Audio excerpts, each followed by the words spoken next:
During week 250 of Brada's Branded Thoughts, an exclusive sit-down with incoming Iowa offensive line transfer Bryce George, the Ferris State All-American, the now former D2 All-American at tackle, joins the show to talk about what he wants to gain from his experience at Iowa and what he brings to the trenches for Kirk Ferentz, George Barnett, Tim Lester, and the Hawkeyes. Coming up during week 250, the special show, Brada's Branded Thoughts, right here from the Hawkeye of the Storm. Let me introduce you to one of the proud supporters of From the Hawkeye of the Storm, Iowa floor covering down in Bondurant. Now, for the last year and a half, you've heard me talk about this great company in the heart of central Iowa. They've got their tough core, click together, 4.5 millimeter waterproof vinyl flooring, great for you DIYers out there. But even if you're just a contractor or you need a different type of flooring, they've got you covered, whether it be tile showers, carpet. Give Iowa Floor Covering a chance to serve you better and serve your flooring needs. Visit them online at iowafloorcovering.com. That's iowafloorcovering.com, or you can give them a call at 515-379-7000. That's 515-379-7000. Thank you to Iowa Floor Covering in Bondurant.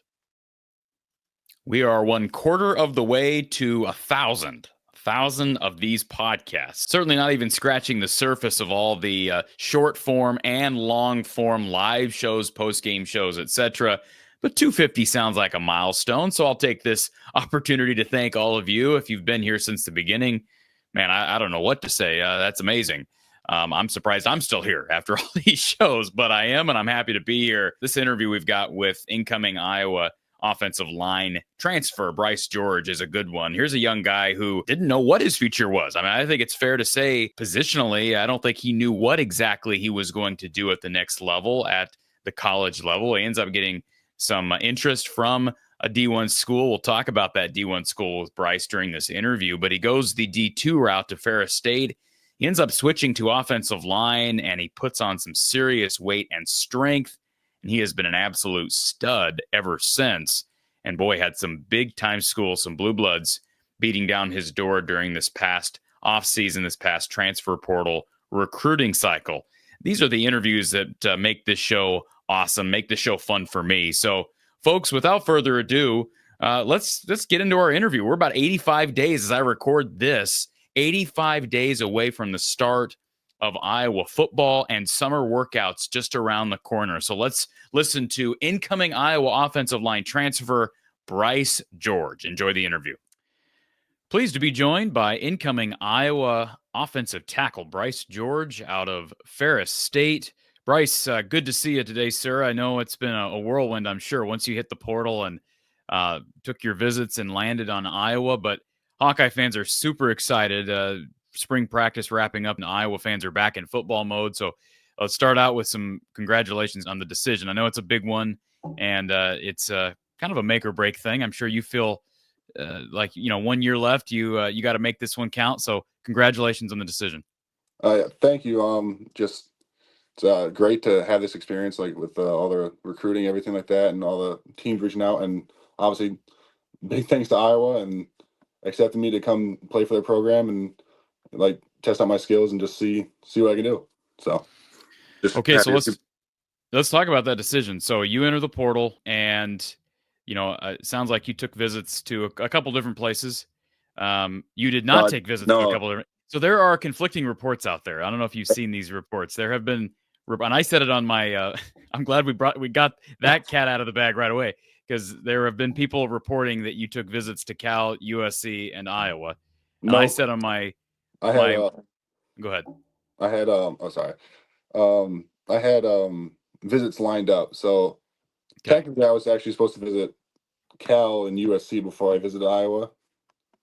And Iowa jumped in front and then just because they wanted me to see practices before the end of the week for the spring ball, because it would be harder to get me in there.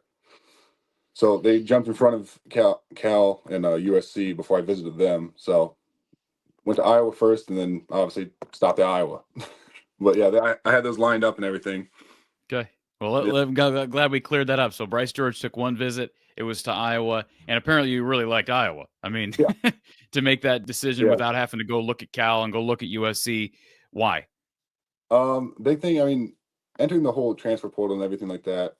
it was just I looked at it as a player development piece more than anything else. Was the two schools that I was looking at. I know it's probably not gonna be the best thing to say for the fans, but was Iowa and Wisconsin.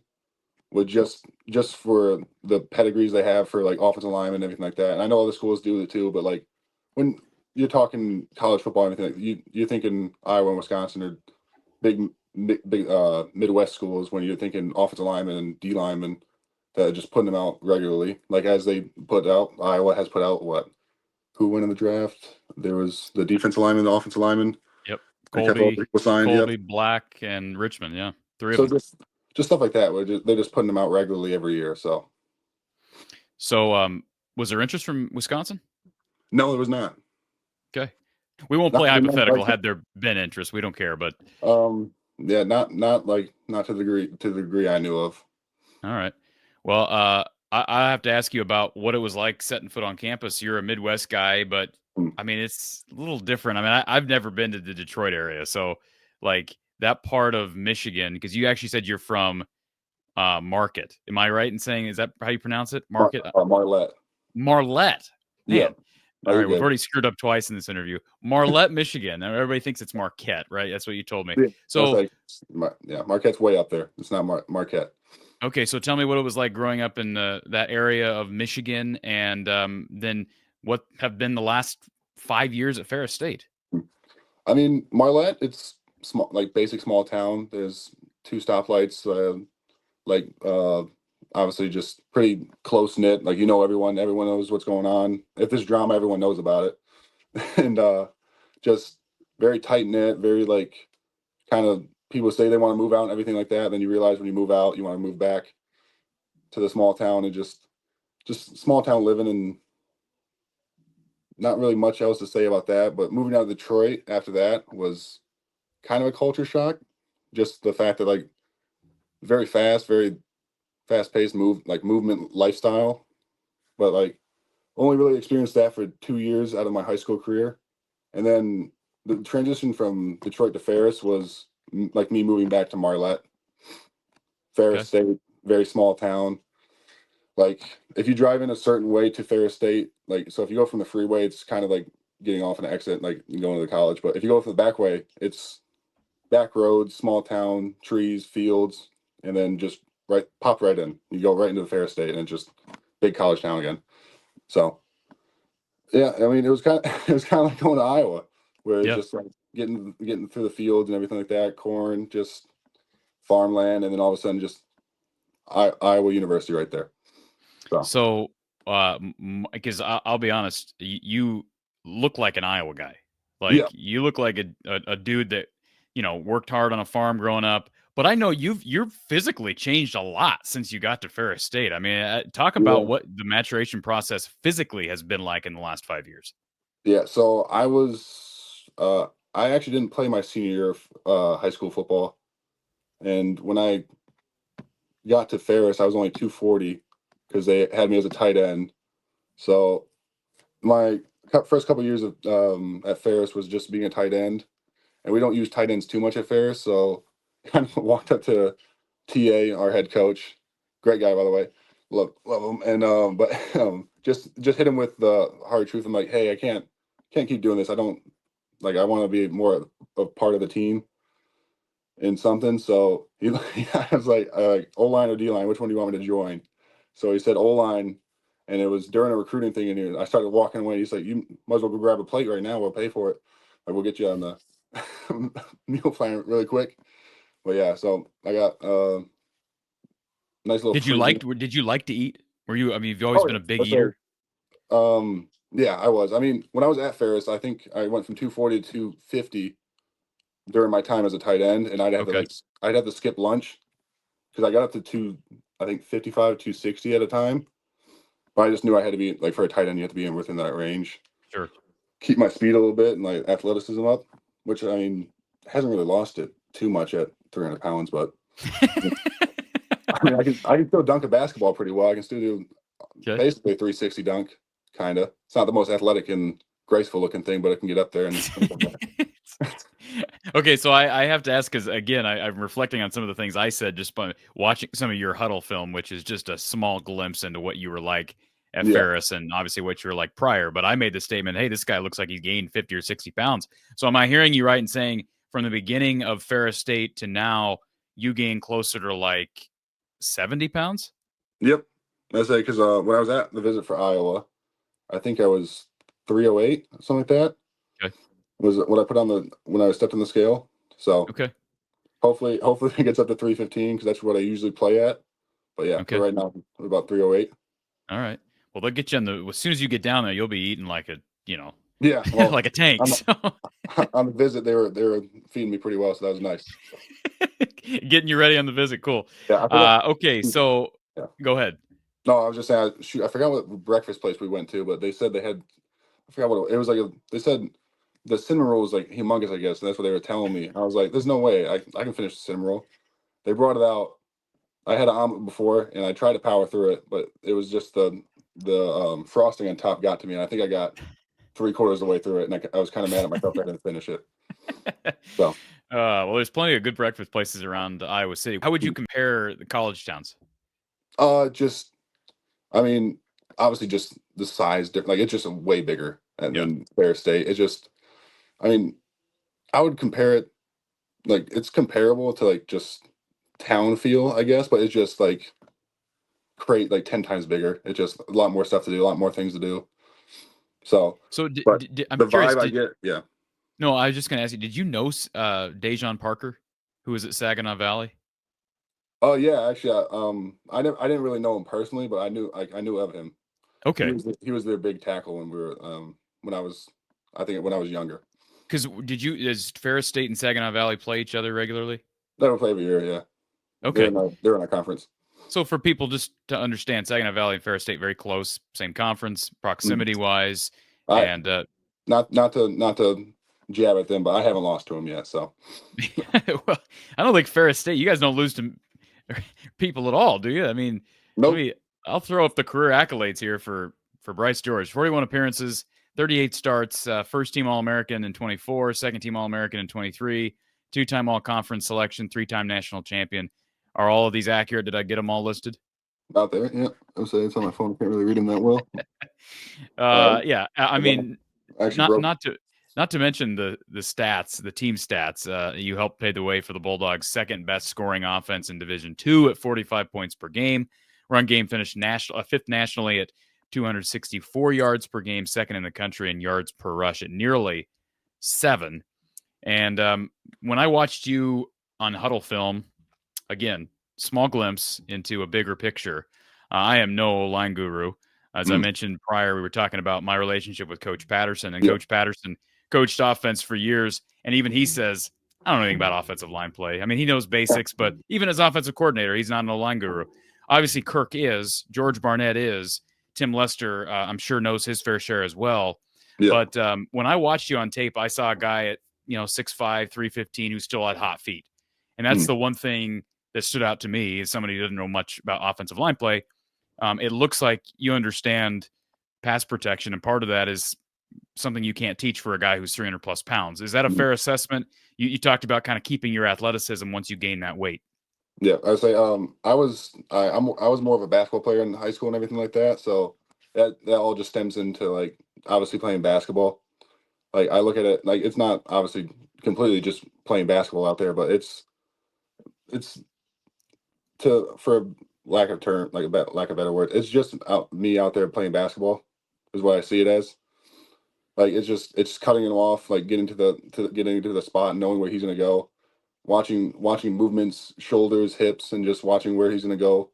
Obviously, there's no ball involved, but just reading and just getting like there's not really that big of a movement to it because it's just staying in front of him, keeping your midline right to the either inside number of him, or something like, and just not letting him get back inside to where the quarterback is in this instance instead of the basket. So You're talking about player development. I mean, you got 1 year left. So you were brought up Wisconsin and Iowa. Both those schools have had a lot of success taking people to the next level along that line. Now, Iowa's been a lot more stable with its coaching staff than Wisconsin has. And so I'm sure that was a plus there. I They've been think more stable than the other schools that you mentioned as well. but what can you improve upon in 1 year? I mean, it looks like you're a strong pass pro guy. Which is better? I mean, where do you need more improvement, in the run game or passing game? Pass is probably where I'd hang my hat on as of what I'm best at. And like Okay. it's not like I'm crap at run game, like you our stats were good, everything like that, but it's just um the more technical and like just hand placements, how to keep your knees low, hips exploding through, just all that technical stuff that would benefit me for the next level is just insane. Like the amount of development I can get through just even 6 months of going to like Iowa and like getting those like Kurt, his 30 years experience, Barnett, his crazy amount of experience for O-line play, just having that under my belt and just being around guys that like I got the chance to speak with Bo Stevens, Jennings Dunker, and was it Logan Jones. yeah, I always want to say Davis for some reason like that. But Logan. But just being around three guys like that can like because not to say like Ferris State didn't have any people like better than me or like they're mostly my level. Just having Right. three guys like that to where I can like push myself and like go like, okay, they're in the same boat as me and they want to get to the same place as me. Having that goal to like strive for and reach for and like see like this is what I need to do and this is what I need to get better at. Just having that, just having people to push me to be better than what I am now. One thing Coach Patterson said on Saturday night, I brought this up. We were talking about your recruitment and just going after a guy from Division II who has 1 year left, but has all the physical traits you want and looks like a strong pass protection guy. And by the way, I think Iowa, my opinion, just my analysis, Iowa has struggled more so protecting the quarterback than they have in the last couple of years, generating run offense, rush offense. So I think that's a plus that's a strong suit of yours. But one thing Don brought up is if you're trying to evaluate a kid at the D2 level to bring him in as a Big Ten guy, especially if he's got 1 year left, you better be doing your homework as a recruiter and as a coach. And obviously, it's clear Kirk and Tyler Barnes and Barnett and these guys have done that, Tim Lester. But one thing Don said is, hey, I'd be looking at who are the best edge guys in that conference. Are there any other guys in that conference that are ending up at the Division I or certainly the Big Ten SEC level that are transferring on up, or guys that Bryce George has went up against that are in the NFL? Who are the best edge guys that you've faced during your time at Ferris State? So there's the guy that like I never faced him in game, but there's he was at our school. His name was Caleb Murphy. He Okay. is now for the Chargers. He's playing for the Chargers. Went undrafted. He has the sack record for D1 and D2. He had, I think it was 24 or 27 sacks in the season. Okay. So just having that experience and like going against him is just mind blowing. And then also, and just being in the GLIAC, we call it as like it's the best, um, like division. I mean, not division. I mean, conference in D2.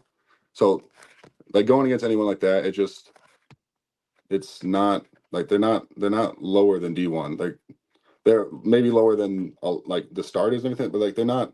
You, in my opinion, because like obviously, I'm trying to do that. Like I don't see us as lower as being D2. Yeah. Obviously, we went to a different like smaller school and everything like that. But I don't see the competition as being that much lower because like Yeah. in my experience at Ferris State, we have played. I know it's not an FBS school, but like we played Montana in Yep. 2023. They're And a phenomenal yeah, FCS program. and that year they went to the Final Four. So we were And up at halftime. you guys almost won. You pushed them. You And pushed so the we were up at Bobcats. halftime. I mean, I didn't play the best game at that, so I don't like to hang my hat on that one.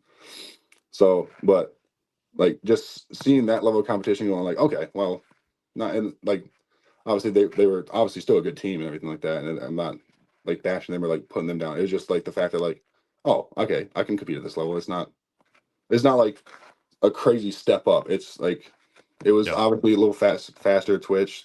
The stadium's a little bigger and louder, but other than that, like if you're playing football, that's all you're doing.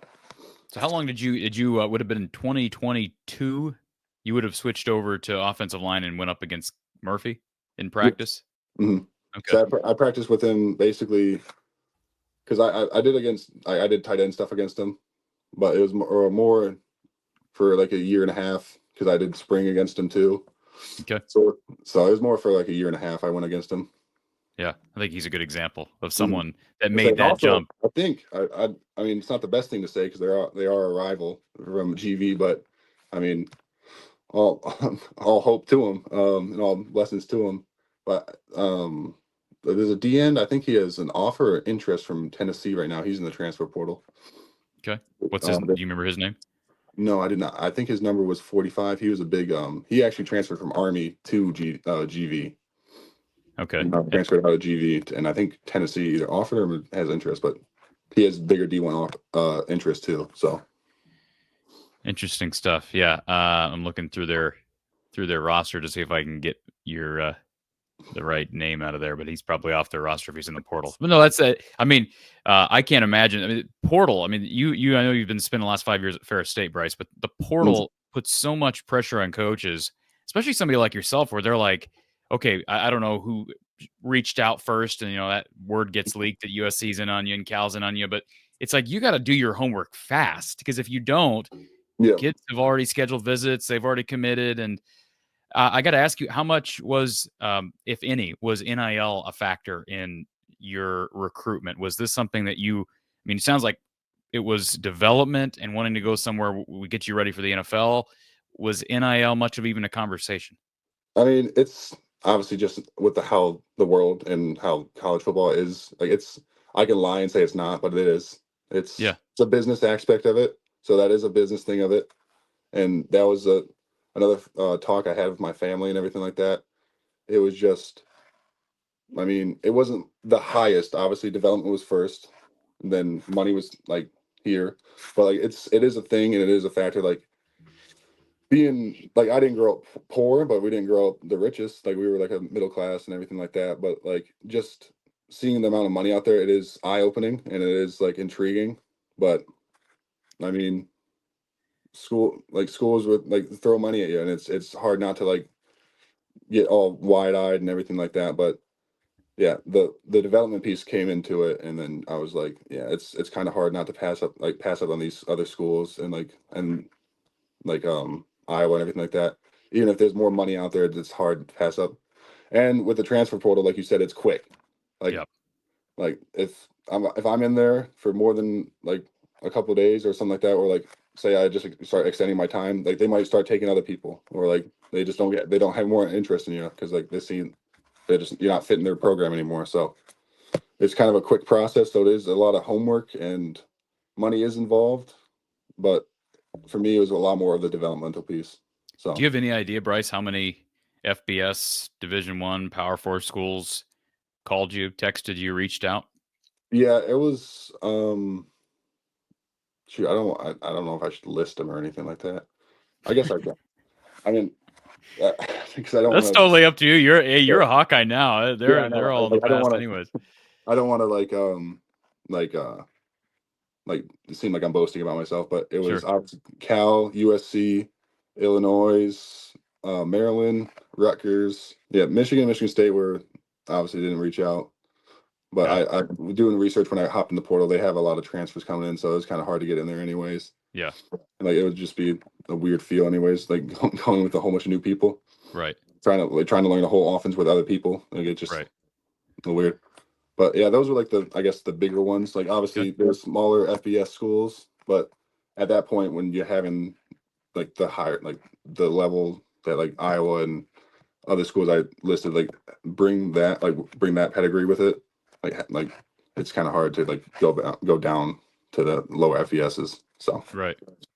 Oh, that's good. Lots of Big Ten schools. I think that testifies to your pedigree, your accolades and your qualifications. If you got a bunch of Big Ten schools reaching out all across the country, across the landscape. Down. By the way, I had this banner up and I didn't really ask you. Compare your recruitment portal versus what it was like at a high school, oh because you were recruited. If you look up 247 or on 3 of these recruiting sites, it says you had 2 offers: Ferris State, Western Michigan. First of all, is that true, or did you have other offers that you didn't report? I had Alabama and A&M. GV, and SVSU. Okay, so as far as Division I schools, it was Alabama A&M and it was Western Michigan. Yep. And Western Michigan's the only FBS school. And ironically enough, Well, Tim, actually, now that we're talking about not FB, Western, they offered me, and they kind of just took it away without even telling me. oh, which okay. which is a funny story. I mean, obviously, as a high school kid, it kind of broke my heart a little bit, but Right. like Okay. Lester was the head coach. Tim Lester was the head coach at Western. Yep. All right. So were there any hard feelings there No, during this process? Tell us no. about I that. mean, when I was younger, yeah. I mean, when high school, obviously, I was a little salty, a little angry, but that's just being a young kid, not knowing that the business side of this world, and like it's kind of hard to take a kid that like hasn't really played much football and like just didn't have a senior tape or anything like that. So it's kind of hard to like take a gamble like that coming out of high school when you like having other kids that they are probably looking at too. So it's just I get that it's a huge gamble. But yeah, at the time I was a little upset, a little angry because they kind of just like not kind of just ghosted me in my eyes. They stopped communicating with me. So Okay. Well, let me ask you this: what were they recruiting you to be? Tight end? DN. They wanted you to be a D end. Yeah, I was in talks with their D lines coach, Coach Espo, who's coaching at Michigan right now. But yeah, I was in talks with the defensive lines coach. I think I was more projected to be a D end. I don't know if he would have eventually moved me to tackle or guard, but yeah. So, For my knowledge, I think I was being recruited for a D end. okay, did anybody recruit you as an offensive tackle? Nope. What's amazing is that you prompted the move. That's what's amazing to me. It wasn't somebody saying, "We see you as an offensive lineman." You prompted the move. You said, "I want to go to either offensive line or defensive line," and then you chose offensive line over defensive line. Am I right? No, he said offensive line. Okay, so he decided. So, but you were the one that prompted it initially. So that's Yeah, I know. phenomenal. Yeah, it's not. I know it's not the best story to like say like, oh, he wants to be an offensive lineman completely by himself. Like it was more just the fact that like, hey, I want to get in the field and I want to Yeah, have a bigger yeah. role. No, So it's a cool story. So, how much contact did you have with Tim Lester during the recruiting process when he was at Western? I mean, obviously, I talked to him on the phone and everything like that, but he was actually out golfing that day when Okay. I was actually at my official visit in high Okay. school. So he was golfing the booster.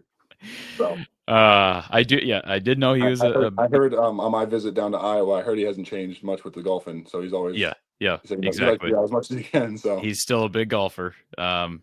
I think Coach Patterson has seen him out there before a time or two. So, are you a golfer yourself? no, I can't. I don't golf. Okay. All I right. mean, Well, either you I do or you suspect don't. it. It's I mean, yeah, I just no, never got into it. I mean, yeah. I might get into it, but I don't know. Say I was talking to the guys and they seem like the golf. There's They a all. lot of I know a lot of offensive linemen. I know Mason Richmond. Mhm. His dad was I believe his dad was a pro. Oh, And yeah, a lot of the guys down there. You'll get on Finkbine, I'm sure, once you get down to Iowa City. Okay, so last question I have for you, Bryce, and we do appreciate your time here. NFL aspirations.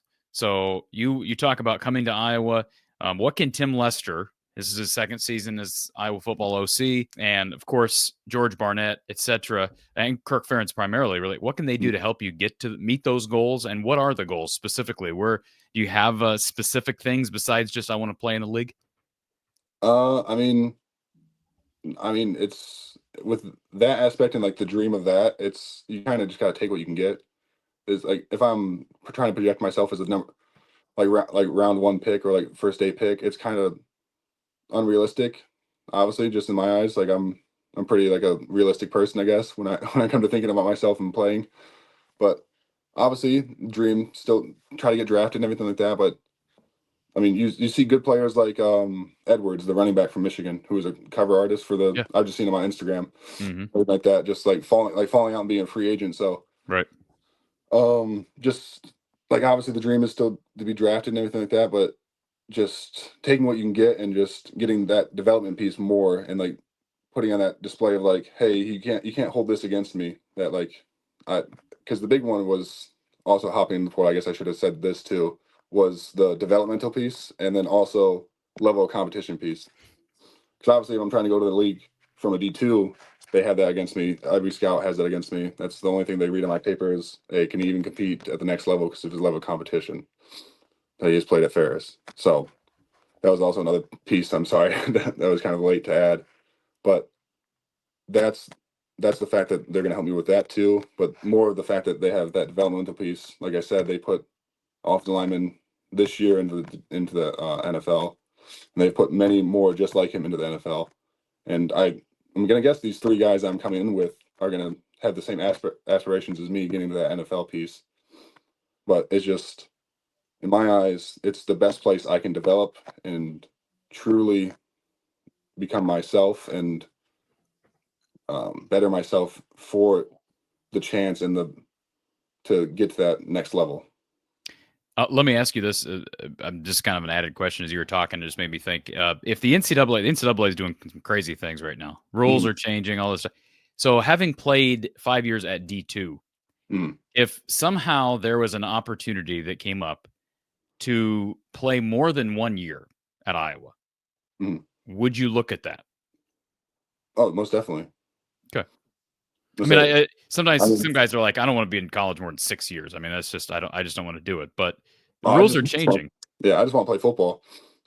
Yeah. I mean, obviously the goal is to make it to the NFL, and like if it's looking a little shoddy and like looking like another year of playing and developing would better myself for the next level, why not? Do you foresee I mean, you're in a unique situation. We don't see a ton of guys. Yeah, I mean, it'd have to be out of left field. I don't know exactly what would get me a 7th year. It'd be like, and obviously it would be like a little fact, like, dang, that's a lot. I'm old. That's way more than a half decade playing college football. So it definitely would be eye opening. But yeah, I mean, I wouldn't be opposed to it.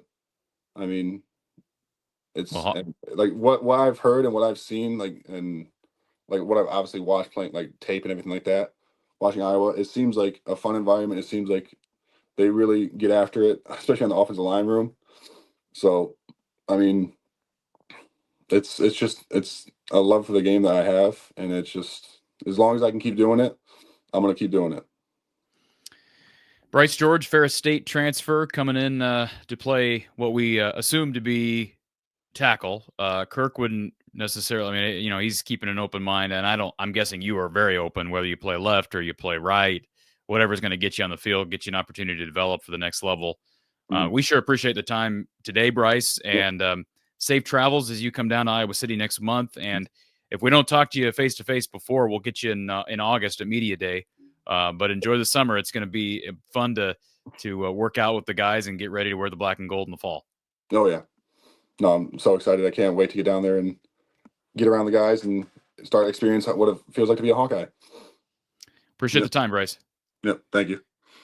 As I said earlier, it was a really fun conversation to have with Bryce. I mean, here's a guy who's not from Iowa, but he just screams Iowa. You can just tell, humble, appreciates everything he's had. But his mentality is, hey, I believe Iowa gives me the best shot of getting even better. He's not coming here because Iowa offered him the most money. He's not coming here because he wants to be a big fish in a small pond. No, he's coming here because he has faith in Iowa and their ability to get him to the NFL. He's very focused on that. And, hey, it's hard to predict offensive line transfers. Coy Cronk was a bit of a disappointment, I'd say, at Iowa. Not necessarily all Coy's fault. He had some injury issues in 2020. You also have the Dejon Parker transfer. People are excited about that. He was a D2 kid, came to Iowa, struggled to ever gain traction. And again, injuries are a part of these things. So I hesitate to jump on board and say this guy is going to be an all-conference All-American. But boy, this kid, Bryce George, has a good head on his shoulders. I shouldn't even call him a kid. He's been in college now coming up on 6 years. He's a man, and he's looking to put his foot in the ground for the Big Ten and for Iowa and to get his name on some draft boards heading into the 2026 draft period. So congratulations to Bryce George. Yes, Summer workouts begin next week. I'm recording this on June 5th. And that means all football players will be reporting back officially if they have not already arrived back to Iowa City. They'll be in Iowa City next week for summer conditioning. And we're about 85 days from the start of Iowa football, Iowa versus Albany on August 30. Man, it's just the offseason's long, but it also flies by. So, folks, we'll be here counting down the days and talking about Iowa football. We've got another great show for you in store next week, another awesome interview. I'm not going to give away who it is. You'll have to tune in next week. Keep it locked right here, folks. Hit that thumbs up button. Be sure you subscribe on YouTube, Spotify, Apple, Amazon, wherever you listen to your podcast. Watch your shows. We'll talk to you soon.